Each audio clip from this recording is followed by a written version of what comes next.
I need is whiskey, Texas, and you.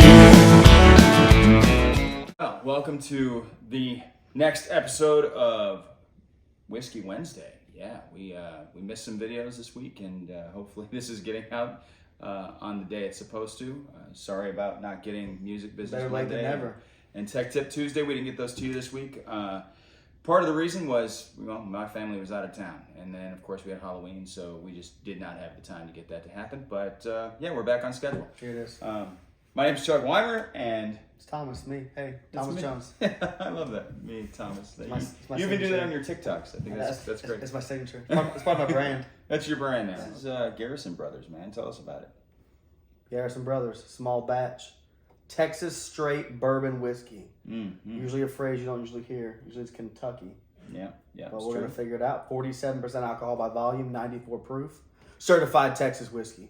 And if you notice on the side there, they actually have the bottle number as labeled. They do. So they've put out at least 92,000 bottles of this particular product. I'm sure they've done a lot more than that. That's Maybe enough to just kill you for and this your year. ancestors. Yes, it is.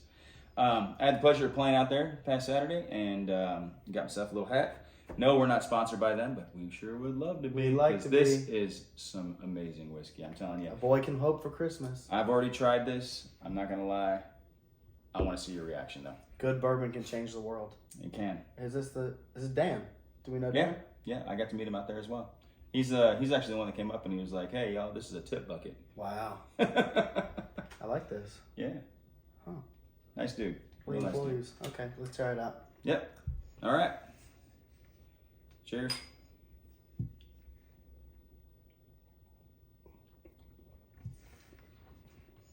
Jesus. That's good. Right? Yeah, sorry. I knew that he was gonna like that. That's really good. So when I was out there, I was like, "Hey," she said she was gonna pour for me all day. I guess there were some people that were already waiting, and she's like, "Yeah, you got people waiting already. I'll pour for you all day." And I said, "Awesome. It's gonna be an easy day because I don't drink that much when I'm on a show." So I go up there and I go get my whiskey, and they throw like a big old scoop of ice in there. I was like, whoa. I like it neat, so no ice for me, and just a little bit. And they filled up, like the cup was probably like that high. And I was like, okay, I have a show to do. So they're like, yeah, just sip it throughout the day then, because that's how much you're getting. You didn't want to get to no talking, singing, Chuck? Right. Where I can still play, I can still sing, I just can't talk anymore. I don't know what that's about, but I'm not. Not everybody has that. Yeah, it's kind of wild. So anyway, so what do you think? You like it? I love it. Yeah, it's really good, isn't it? It does seem a little pricey when you see it on the shelf. These are $90 bottles of whiskey. I think it tastes like it. Yeah, but it's well worth it. I would spend $90 on that. Yeah. And after having the opportunity to taste it out at the show, and then being able to get it at the price I was able to get it at, I would only let whiskey people try it. I wouldn't just break it out just to drink though. Yeah, do me a favor, grab that honeybee. We're gonna do that next week. But what I do want to show is the bottles actually come with this It's wax, cool, man. this wax seal on the top of it, right? And then it's got a plastic cork, just to seal in that flavor. But that I thought it was pretty cool that they have the stars stamped into the top, and then it's a wax seal over the top. This is like the kind of bottle you could put in a cellar and leave for 20 years. Oh, yeah. With that kind of treatment, and it would be okay, as opposed to just like a regular screw top or something. Yeah, just gonna get better. Yeah. So what song are you gonna review for us this week? Well, I heard this artist that I'm not that familiar with, and I really, really liked his song. And in honor of the holidays, we're going to review It's Christmas Time Again by Chuck Wimer. No. Really? Yeah. Oh, my That's gosh. what I chose. Oh, okay. It's going to be released, right? It's been released? Yeah, it came out today, man. Okay, so it's fair game. Oh, that's humbling. I had no idea, y'all. This isn't my plan. With a lot of Chuck songs, one of my favorite parts is the lyrics. I liked how he was singing about Bing Crosby singing with the Army and stuff like that. I remember my grandpa talking about that and stuff when I was growing up. And then I also like the Jingle Bells. But in a lot of Christmas songs, I feel like the holiday percussion is obnoxious. And in this song, it's just the right amount. It's not too much and it's not too little. It's enough to feel cheerful, but you're not distracted by it. So I would recommend y'all listen to it. Oh, well, regardless if I'm friends with Chuck or not. Thank you. Yeah. Thank you. It's my review there. I appreciate that. that. It's Christmas Time Again. by Chuck Wimer. Thank you for the review. I appreciate that. It was very kind.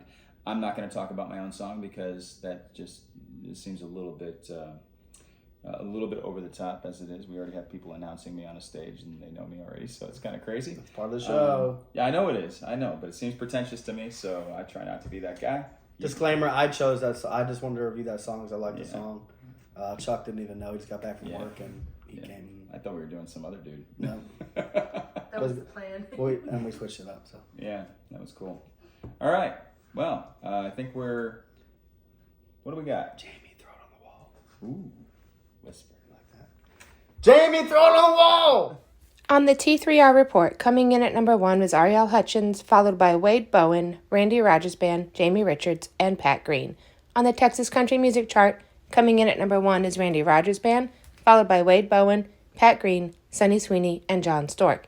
And on the Texas Internet Radio Chart, coming in at number 1 is Olivia Harms, followed by Kin Fo, Chuck Wimer, Scotty Alexander, and Robert Ray. Be sure to check out live music this weekend in the Hill Country area. All right. Well, thank you, Jamie, for putting that on the wall. We appreciate all the hard work you put in every week. Thanks, Jamie. For those of you that don't know, she is doing everything behind the scenes. She even edits these videos because, well, I still have to do the day job thing. So, my tip for you this week is if you're going to be an artist, right? If you're going to be a songwriter, that's one thing. If you're going to be a musician, that's one thing. That's all. Everybody has their spot. But if you want to be an artist, you have to take complete control of the direction you want to go, which means that your brand needs to be consistent over all sources of media. So if you're going to use Twitter, if you're going to use YouTube, if you're going to use Spotify, well, that's just recording, so like you can't really see the person there. But if you're going to use Instagram or TikTok or Patreon or whatever, your brand needs to be consistent. And you also need to make sure that if you want to be an artist and you want this to be a career and not just a hobby, then you have to use all of those forms of social media. You have to get as much as you can in front of all the people that you're trying to get in front of. Look at what Rick Barker told Taylor Swift when he first started managing her. He asked her what she wanted to do, and she said she wanted to have a million fans. And he said, well, then you got to go meet a million people. And sometimes that's a little harder to do in person, but you can still do it through social media. You can be a genuine person, and you can deliver your brand to people consistently, and they recognize it.